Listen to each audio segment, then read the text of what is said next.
I'm Katie Dean, an entrepreneur and successful business owner. What does it really mean to manage a business effectively? Is it what you learned in business school?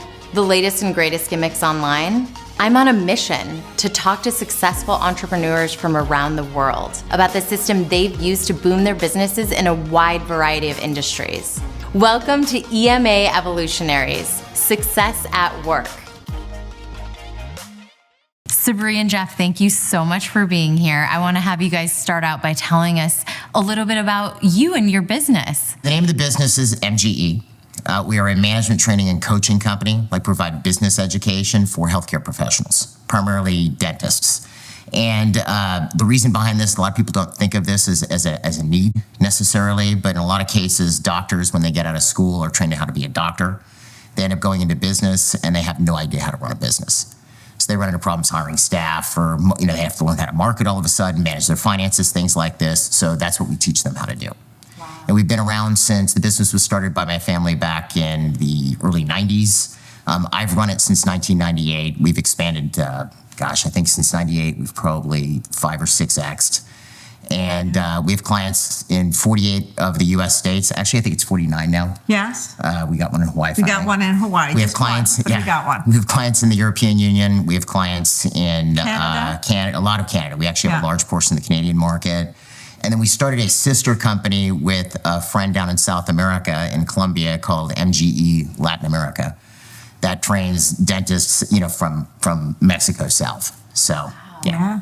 I think a lot of people run into, okay, we're just successful in this area, and then taking on, Latin America, let's say, it's like, whoa. Well, to be clear, what we train people on is the Hubbard Management System. That is, because on top of that, we also have an online training company for the States and Canada, which is on-demand training as well. Not to get too confusing, but we were all brick and mortar training till the pandemic hit, right? And then we had to move some of our live events online. Prior to that, we had an on-demand video training company as well, which is, all of this is based on the Hubbard Management System. So this is what we're teaching people how to use. And this is what's made it possible for us to do everything that we've done. We have to walk the walk. So everything that we teach our clients, we have to also do or be expert at. That would be kind of silly if, sort of like if you're a physical trainer and you're not doing what you're teaching people how to do, or you're out of shape, or, you show up with a big piece of pizza, smoking a cigarette while you go to train somebody. That would just look weird, right? That's not the reason for it, right? But, obviously we believe in this system because it works, and we use it to run our organizations as well as take on more ground and then teach our clients the same thing. When did you discover the Hubbard Management System, and how can you give us a before and after with your business of when you weren't using it and then when you started to use it? Okay, well, that's an interesting question, because we were very aware of the Hubbard Management System before we started the business. I don't even know if we would have taken on starting a business had we not known it. That's true. Right? And the whole premise of the business is teaching other business owners how to run a successful business using the Hubbard Management System. Right? If you're going to teach somebody how to have a successful business, you have to have a system to teach it with. Right? That was the system we were going to use. So our whole business, there was never a before, and we never had any problems in our company as a result of it. We've always expanded. I think we had one down year. Yeah. Right? Obviously, COVID was annoying. Prior to COVID. Right? We have one slightly down year. And that really is a story all in and by itself, because we should have been bankrupt. We should have been gone, because all our training, this huge operation, this huge overhead that we have, is all predicated on people coming to us. Yeah, our whole business is brick and mortar. We have a California office. We have an office here in Florida, which is 55,000 square feet. We have about 6,000 square feet out in California. Yeah. And we're a seminar and training business.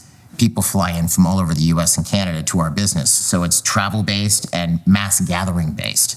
So when COVID started, you can't put a bunch of people in a room, and you're not supposed to travel anymore. So that was pretty potentially devastating. Right, and especially people from other countries, right? We have a huge portion of the Canadian market. Yeah. Well, that border was closed, and I think until recently. Yeah, we didn't start getting Canadian clients back till late 21, early 22. Wow.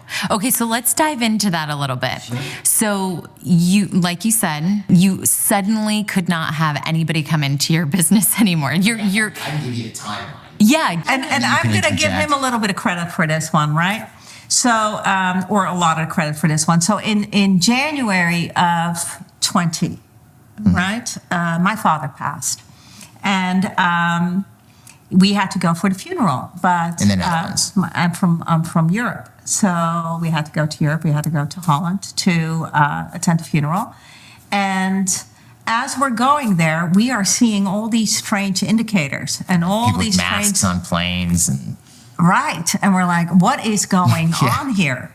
Right. And we come back from that. And obviously, we do know the system, the management system. And what's so great about this management system, it is not a system that's just based upon how do we handle things that happened in the past. Most management systems I have studied deal with, okay, so our collections crashed last month. What do we do now? Right? So it's always based upon reactionary actions based upon past situations that are occurring. It's not necessarily a methodology on how do I predict and control the future, and how do I take steps now so that I can expand seamlessly and take into consideration all the different factors that might happen in the environment, for example, COVID. So, if I could interject something there too. Yeah, please. Because with a lot of other systems that you'll use too, it assumes you have all these resources. Right. Okay, this is how you manage all these resources you have, or you get a line of credit for this, or you do this, you do that. And if you really want to bootstrap it, like you need to come from nothing, or a lot of things you'll learn in the system might seem counterintuitive. Yeah. Like my business is crashing. What should I do? Most people would be, I'm gonna have to cut back expenses.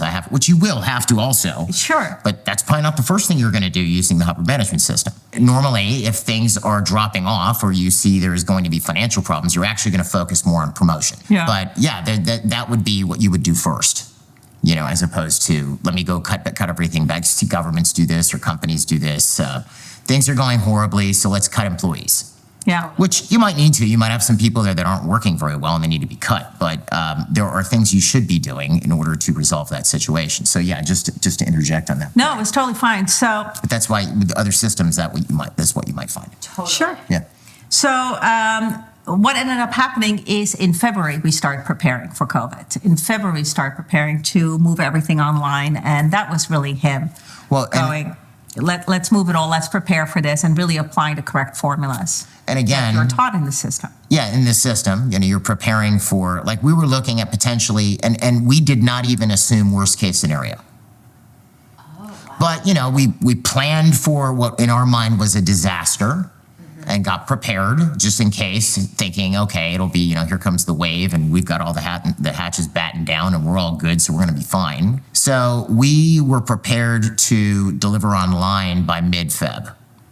Of 2020. We had all the streaming equipment. It was very rudimentary at the time. Now it's real fancy with a big control booth in the back of the seminar room. And we had all of our courses transcribed to go online, is what we started. We actually tasked a lot of the team to do this. Yeah. Because the worst we thought was going to happen was with a pandemic is it would stop travel. We've had for the Zika virus. So normally if someone's pregnant, you don't want to get the Zika virus, right? So we've had it where people will cancel because their wife's pregnant or they're pregnant, the client's pregnant, so they want to hold off. We thought the worst that would happen was people wouldn't travel. Yeah. That was the worst case scenario.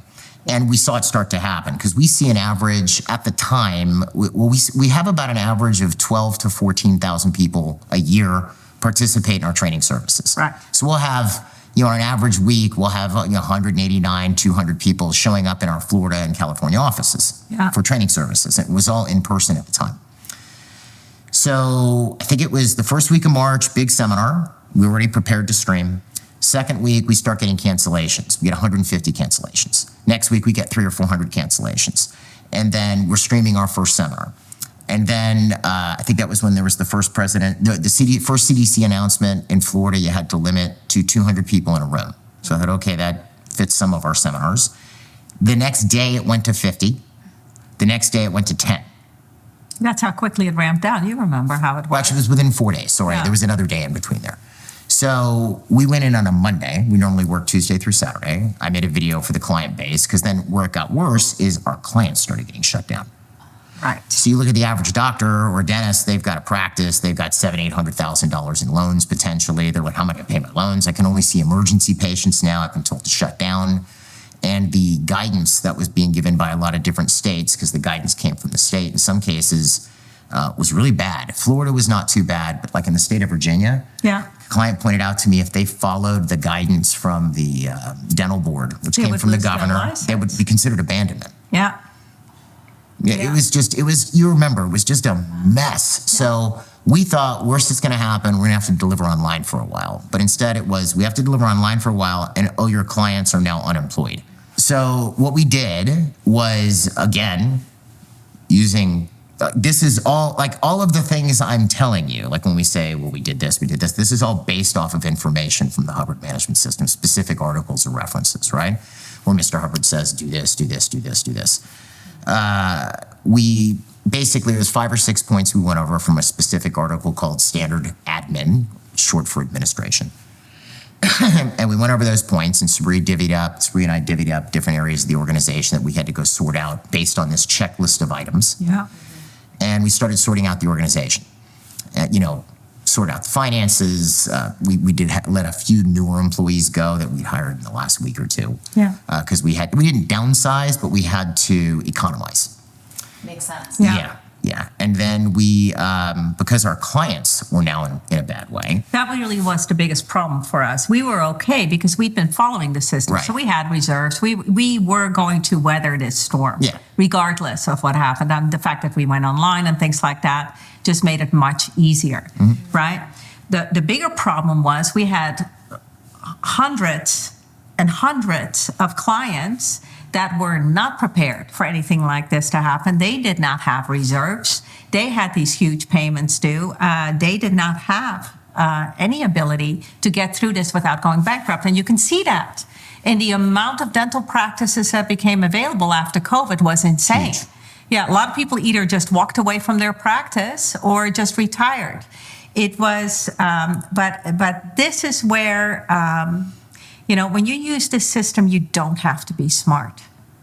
And that's what's so great about it. You just have to be well-read, and you just have to apply what it teaches It's you. true. You can apply it Yeah. really brilliantly. It's sort of, it's a piece of music. You can play it rudimentarily and people know what piece of music Yeah. it is, or you can play it like a virtuoso, in which case it's way better. Either way, it's the a nice music got piece of played. music. Yeah. Right? Either way, you're going to expand. So we just, and what was so great is that we had the ability, because he had that foresight, we had the ability to communicate with all our clients at the same time. So we just started doing daily seminars to our clients. We call them live streams. Live streams. 2 hours, just Every Sabri and I. day. Wow. And we go over specific points from the Hubbard Management System. Yeah. And what it did was, 2,000 clients at a time tuning in. And what was cool about it was seeing everybody out there in confusion. Yeah. And it gave everybody a specific series of actions to do. And the bigger wins for me were not just that these guys survived financially. No, they didn't. But they actually used that time to their advantage. They didn't fire all their staff. They kept a lot of them at least partially employed. They used the time to put together their manuals and polish up everything having to do with the systems in their office. Yeah. They actually called their patients, because a lot of patients were sitting home alone, upset, wondering what's going to happen in their life from here forward, just to be a friendly voice. And a lot of patients don't actually go to the dentist, and we don't really have time to get them back in. Well, they had all the time Yeah. in the world to reach them and get these people Yeah. scheduled. It's interesting because the COVID year, right, our clients had the biggest expansion, and we had more highest ever years than we've ever had. That was COVID Yeah, that was year. the first observation I made. We had more, Yeah. like when we say highest evers, where the person collected more or produced more than any year before. We Yeah. had more clients with highest evers in 2020 than any other year. That's incredible. Yeah. Yeah. Just using this system. As I said, you don't have to be smart. You just have to be smart enough to follow it exactly. Yeah. And that's all we did. We just followed it. We communicated. We clarified. We turned them into a group. It was a horrible thing, but in a way, it did galvanize everybody as a group. Yeah. Like we started Facebook group forums that could all give each other tips and ideas. Some people were shut down for a month. Some were shut down for 3. We were live streaming, usually Tuesday, Wednesdays. Yeah. Thursday, Friday, Saturday, we'd have a seminar. Yeah. And if there was no seminar, we'd live stream more. We'd have emergency live streams on Saturday when the PPP came out, or how do you apply this law? How do you do this? I brought in like Devor Lindeman and Steve Hayes for this employment type law in the live stream. And yeah, so then what ended up happening is, because the ADA would put out, they had a weekly study. You know, how many people are open this week, how many people are fully staffed, how many people have collected more or less than the prior week, and they did that every week during the pandemic. Explain what the ADA is. American Dental Association. And so with our clients, you know, and what was estimated by the chief economist of the ADA was that dentists would be down by 38% in 2020 and by 20% in 2021, revenue-wise. Yeah. Yeah, that was the chief economist of the ADA put that out. That was the statistic. So with our clients, and you saw it with non-clients, Yeah. they would shut down, so you had the drop in statistics. Then they'd get back to work and there'd be an up statistic the first month, you know, higher than before because you're cleaning up the backlog of all these patients you didn't see, but then it would drift back down to normal. We're seeing this with, you know, doctors that come to us now that weren't clients during the pandemic. Yeah. Okay. With our clients, because they did all this work during the pandemic, right? You know, getting their staff more trained, all this different type of stuff. When they opened back up, it was like unwinding a wound up spring. So they busted up to a new level and then it just kept going. So we had people, I remember one client in particular had beaten 2019 by October of 2020, despite being shut down for 2 months, Yeah. right? And that wasn't an isolated case.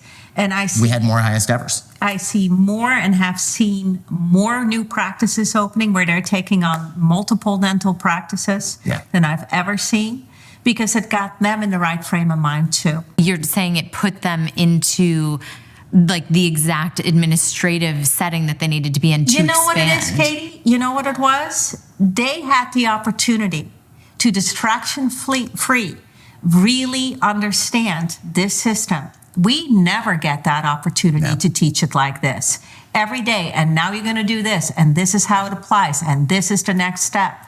So while they were shut down, they had distraction-free time to understand the system and apply it and get their staff to understand it, right? And that was something that was so valuable, right? And it's something that they took advantage of, and you can see it in their stats. Yeah.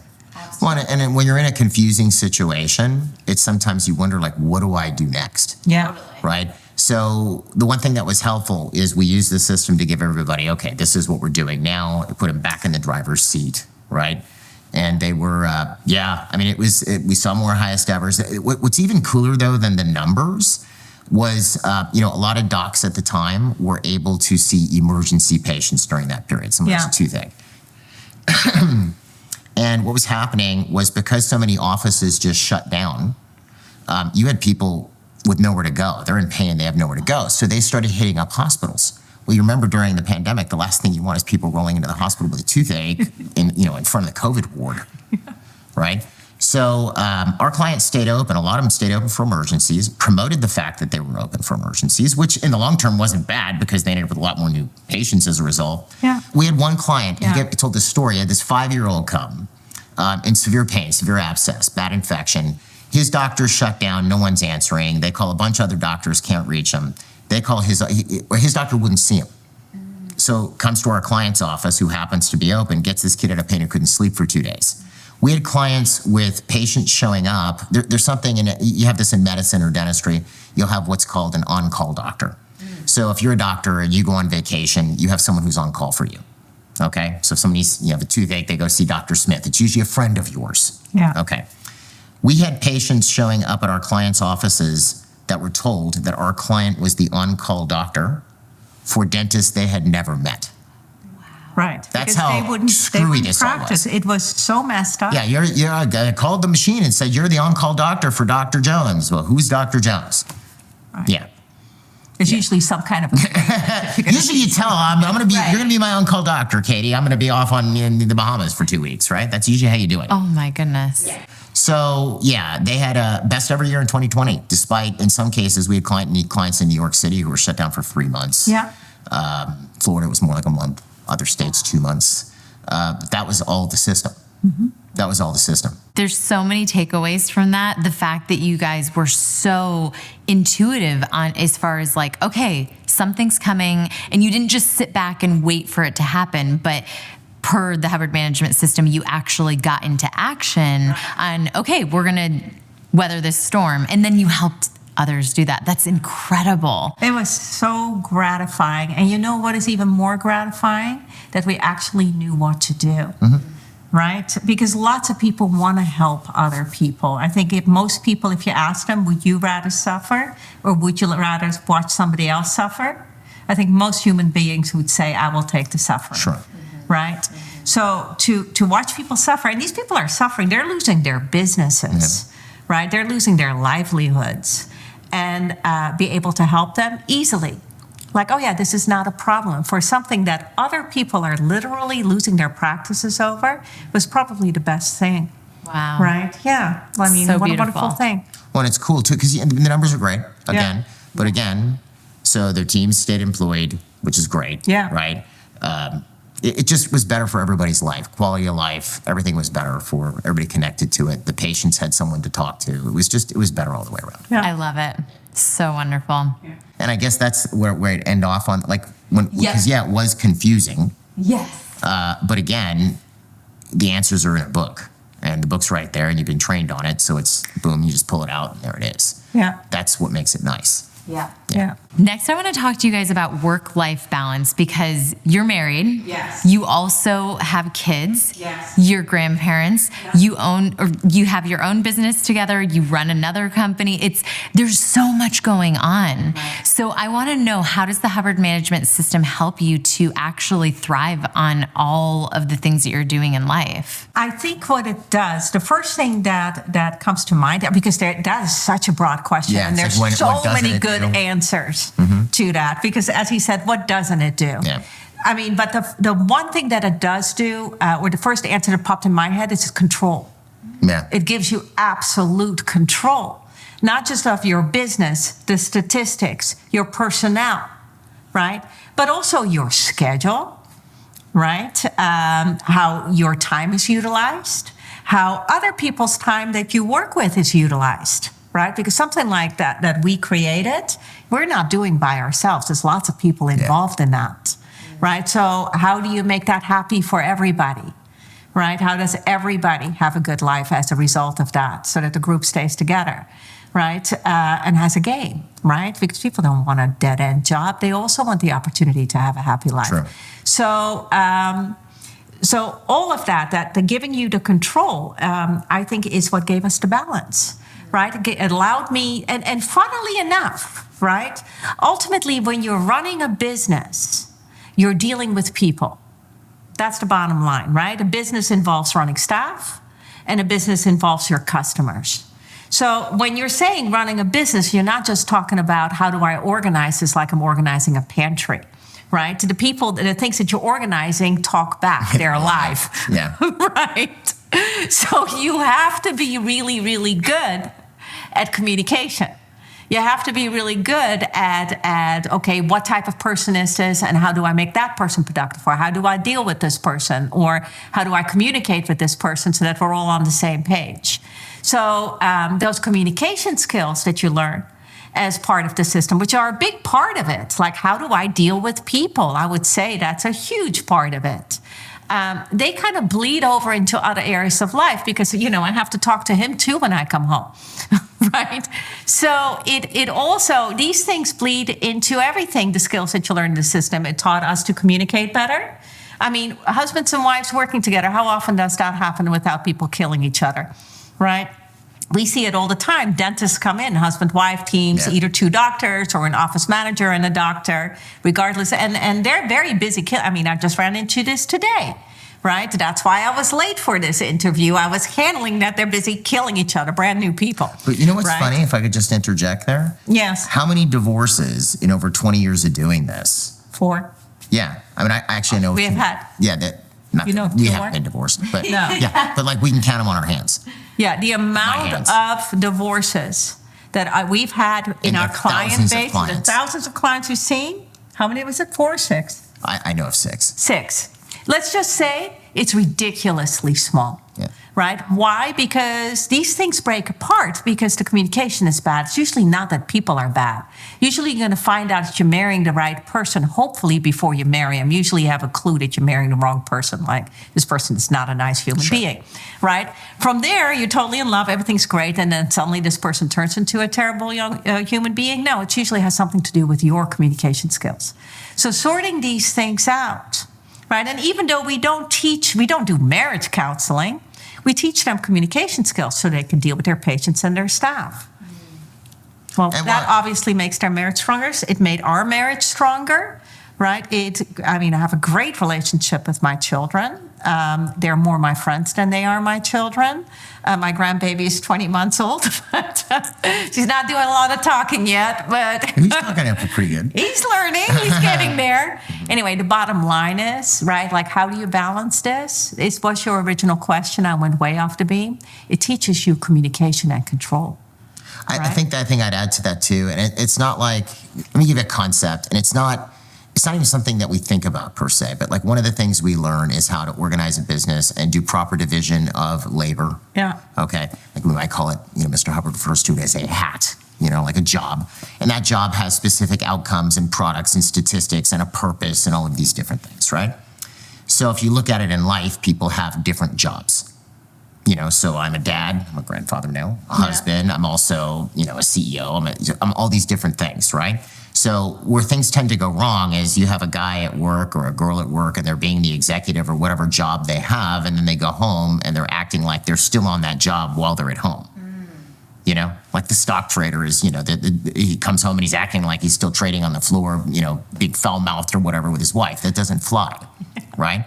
So you have to be able to wear different hats. Now, it's not like I sat down and went, okay, what is my husband hat or whatever, but it's an awareness of the fact that I have a hat, it has a certain outcome associated with it, and I have to be able to cleanly differentiate between all of these. Because also, keep in mind, we work together. In certain things, she's in charge, and other things, which I'm supposed to say everything, right? No. And other things I am. So how do you deal with that? How does I point out to her, hey, we need to fix this, or she vice versa, right? There has to be open communication in that regard. But if you keep it where everybody has a certain hat with a certain outcome associated with it, it works. But again, it's not like we sat down and did this huge chart for our marriage or something. No. But we're very aware of what our hats are. Same thing with just the idea of policy. Because we've been asked, how do you work together for 30 years without wanting to, kill each other, right? Well, part of it is people will go home at night and they work together, and it's 11 o'clock at night, they're about to fall asleep, and then they're bringing up something relating to the office. Right. Blood pressure goes up, person's heart's beating faster, they're pissed off or whatever. We have a policy, and again, where do we learn about policy and what policy actually consists of? Hubbard Management System. So we have a policy when we walk out of the office is over. Yeah. I'm now husband, she's now wife, and that's it. So we don't bring up the office. We don't have to ask each other how our days were because we already know. We were there, right? Yeah. And we don't discuss work when we're at home unless there's a, emergency. Like during COVID, we did a little bit. Yeah. Because we were working from home. But even when we worked from home, it was like, okay, I'm working in this space for the day and I'm done. Luckily, I have a home office, and I walked out and I was done. And we used to say, we're done now. Yeah, it's like over. We're home now. Right, now it's over. Because if you don't know what hat you're wearing, that's when things get weird. Yeah. But that was... And also having the respect to let you wear your hat. Yeah. And let me wear mine. I mean, exactly. if I want to start a fight with him, I tell him how to do his job. And vice versa. And vice versa. And what's so great about this system is you don't do that. You manage by statistics, not opinion. So it's really fact-driven data on whether the person's doing a good job or not. And you're not going to argue. If he says, listen, Sabri, like what you're in charge of statistically, it's not expanding right now. Can't really argue with that. Which I haven't had to have that conversation. Of course not, because I'm brilliant. That's why you're saying. No. But yeah, that's, so again, at home, we're not like, oh, I have this policy on such and so, or we're not doing that at home. But No. there's an awareness that this is how things work. Okay, so I love hearing what you guys have created. It's incredible. I want to know, what are your plans for the future, and how does the Hubbard Management System fit in? Well, I don't think I'll ever slow down because working is just too much fun for me. So, and I don't know, he has to answer it for you, but the one thing I will tell you is that I intend to expand. I don't want to stop, right? And with the system, expansion is not a problem, so why would I want to? right? And part of my concern is we've been very successful, and we're very grateful for that success, right? And we want to make sure that the people that we are connected with have that same opportunity. And that's why we want to expand, open other companies with them, things like that. Yeah. Yeah, like we're definitely we're going into a big expansion phase right Yeah. now, where we're probably going to be opening up with our current model with the online training into other countries. Like we have clients in other, but heavily, more heavily into the EU, more heavily into Australia, New Zealand, etc. So that's going to get bigger. We also have friends we're working with who are in different lines of business, like auto repair or whatever, that are successful in their own business using the Hubbard Management System, and they'd like to consult as well. So we're helping them get their consulting businesses started. But yeah, we don't ever really plan to slow down. We plan on continuing to grow and then setting it up, like Sabri said, so that other people have lots of opportunities. So If someone is thinking of starting their business, or let's say they're already in business and they're struggling, and they see this interview and they're thinking, should I apply the Hubbard Management System? What advice would you give them? I would say the odds are with them that they're going to do pretty good if they try it. yeah, Right? Because everybody else who honestly studies it and applies it does well. the key being the last portion of what she said, applies it. Applies it. And you know what's so great about it? It is so forgiving. So it's not like you need to know the entire system. It's a huge system, and that can get very overwhelming. But when I'm dealing with a client, just one little thing, right? Because you're not trying to go from where I am right now to perfect. That's not what we're doing. Right. We're looking for an improvement, steady improvement. So just applying one little thing, that's easy. And funnily enough, all the concepts are so simple. But that might be why it's such a powerful system, because it is simple. Well, and you'll see Right. clients who have gone from $20,000 a month to $1 million a month, right? Yeah. Or 900 a month, or to 10 million, like just incredible numbers. And they'll tell you, I'm only doing about 20% of what I learned from you guys. That's like, right. Don't have it all in. And that's what's so great about it. You don't have to be a genius.